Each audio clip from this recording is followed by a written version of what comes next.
CM KCR నాయకత్వంలో తెలంగాణ సుస్థిర అభివృద్ధి సాధిస్తుందని బీఆర్ఎస్ గద్వాల ఎమ్మెల్యే బండ్ల కృష్ణమోహన్ రెడ్డి అన్నారు. బీఆర్ఎస్ సర్కారు అన్ని మతాలను గౌరవిస్తుందని చెప్పారు. బీజేపీ కావాలని మత విద్వేషాలు రెచ్చగొట్టేందుకు యత్నిస్తుందంటున్న బండ్ల కృష్ణమోహన్ రెడ్డితో మా మహబూబ్ నగర్ ప్రతినిధి ప్రదీప్ ఫేస్ టు ఫేస్.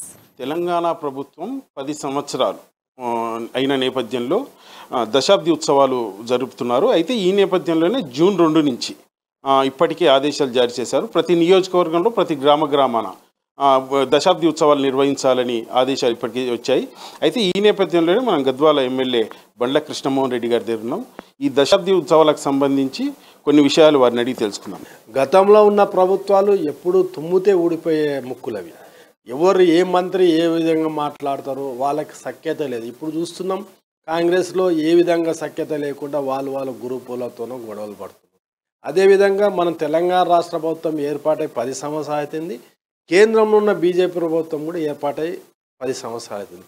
కేంద్రంలో ఉన్న ఈరోజు బీజేపీ ప్రభుత్వం ఓన్లీ మతాలను అడ్డం పెట్టుకొని ఈరోజు రాజకీయ ప్రక్రియ అనేది చేస్తుంది. రాజకీయాల కొరకే దేవుణ్ణి ఈరోజు శ్రీరామచంద్రుని అంటుంది. అంటే అందరు దేవుళ్ళని ఈరోజు రాజకీయాలకు తీసుకొచ్చి వాళ్ళ పబ్బం గడుపుకునే పరిస్థితి ఇక్కడ తీసుకురావడం లేదు. అటువంటి పరిస్థితి ఈరోజు మన తెలంగాణ రాష్ట్రం అన్ని మతాలను ఈరోజు హిందువులను గౌరవిస్తుంది.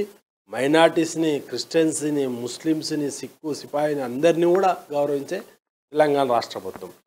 గతం అక్కడ ఉన్న బీజేపీ ప్రభుత్వం ఈరోజు మతాల మధ్యలో విద్వేషాలు రెచ్చగొట్టి వారి పబ్బం గడుపుకునే ప్రయత్నం చేస్తుంది తప్ప డెవలప్మెంట్లో ఇక్కడ కూడా ముందు లేదు. ఈరోజు అలా అటువంటి ప్రభుత్వానికి ప్రజలు మొన్ననే కర్ణాటకలో బుద్ధి చెప్పినారు. అదేవిధంగా తెలంగాణలో కనీసం సెల్ ఫోన్ కూడా కొట్టలేదు. ఖచ్చితంగా వాళ్ళు ఎక్కడ కూడా గెలిచే పరిస్థితి లేదు. బీజేపీ ప్రభుత్వం అనేది టోటల్ ఫెయిల్యూర్ ప్రభుత్వం. తెలంగాణ రాష్ట్రం 10 సంవత్సరాల్లో ఏమైంది అనేది ప్రజలను అడగని చెప్తారు.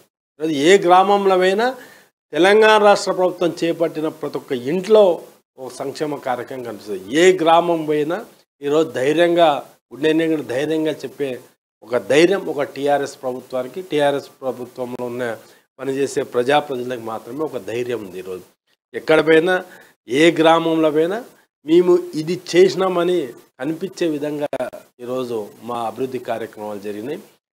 క్రిమిటోరియంస్ కానీ, డంప్యార్డ్లు కానీ, గ్రామాల్లో రైతు వేదికలు కానీ, ఏది అడిగినాం ఇంటింటికి మంచినీళ్ళు కానీ ఏదైనా కూడా ఈరోజు సీసీ రోడ్లు ఏది చెప్పినా సంక్షేమ కార్యక్రమాలు ప్రతి ఒక కళ్యాణ లక్ష్మణ్ వచ్చేటది, సీఎంఆర్ఎఫ్ అని వచ్చేటది, ఏదో విధంగా లబ్ధి పొందే విధంగా ఈరోజు తెలంగాణ రాష్ట్ర ప్రభుత్వం చేపట్టింది. అయితే ఈ టర్మ్లో మీ నియోజకవర్గంలో ఎలా ఉంది, ఏమేమి అభివృద్ధి కార్యక్రమాలు చేశారు? ప్రధానంగా ఈరోజు మా నియోజకవర్గంలో గతంలో ఉన్న పోలిస్తే మీరే, ఎందుకంటే నా గురించి నేను చెప్పుకుంటే కూడా ఒక పరిస్థితి కాదు. గతంలో ఉన్న నాయకులు ఏ విధంగా ప్రజలను పరిపాలించినా ప్రజలకు తెలుసు. వారి ముఖం చెల్లకనే నన్ను గెలిపించినారు. ఈరోజు నన్ను కూడా 30,000 పైచీలకు 35,000 పైచీలకుతోన ఈరోజు నన్ను ప్రజలు ఆశీర్వదించినారు. మరొకసారి నన్ను ఆశీర్వదించడానికి సిద్ధంగా ఉన్నారు ప్రజలు.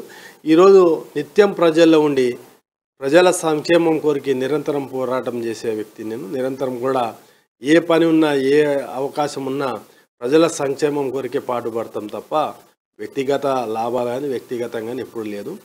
ఈరోజు మళ్ళీ అక్కడ ఉన్న నాయకులు టూరిస్ట్ నాయకులు ఎప్పుడో వస్తారు పోతారు. వాళ్ళు వచ్చినప్పుడు ఒక హంగామా చేసే తప్ప వాళ్ళకి 30-40 ఏళ్ళకి వెళ్ళి అవకాశం ఇచ్చిన వాళ్ళు ఓపెన్ ఛాలెంజ్ చేస్తున్నా మీ టీవీ ద్వారా మేమెంత బడ్జెట్ తేగలిగినాం, మేమెంత అభివృద్ధి చేసినాం అనేది ఓపెన్ ఛాలెంజ్. మీరు ఈరోజు గ్రామాల్లో తిరుగుతూ అన్నీ మేము చేసినాం అంటారు. మీరు గతంలో ఒక ఊసరవెల్లి లాంటి ఊసరవెల్లు లేరు. రోజు ఒక పార్టీని మార్చే నాయకులు లేరు. గతంలో ఒక పార్టీకి వెళ్ళి పోటీ చేసినారు. ఈరోజు ఆ పార్టీని కాదని ఇంకో పార్టీలో ఒక మతతత్వ పార్టీలోకి మారినారు. అయితే ఇది ఇక్కడ ఉన్న పరిస్థితి. అయితే సంక్షేమం, అభివృద్ధి తమను గెలిపిస్తాయని, రాబోయే ఎన్నికలే కాదు ఎప్పుడు ఎన్నికలు వచ్చినా కానీ బీఆర్ఎస్ పార్టీకి మాకు డోకా లేదంటూ కేసీఆర్ నాయకత్వంలో దిగ్విజయంగా తెలంగాణలో మరోసారి బీఆర్ఎస్ పార్టీ రాబోతుందంటున్నారు. ఇది ఇక్కడున్న పరిస్థితి. కెమెరామెన్ సీనుతో ప్రదీప్, అమ్మ న్యూస్, గద్వాల్ నుంచి.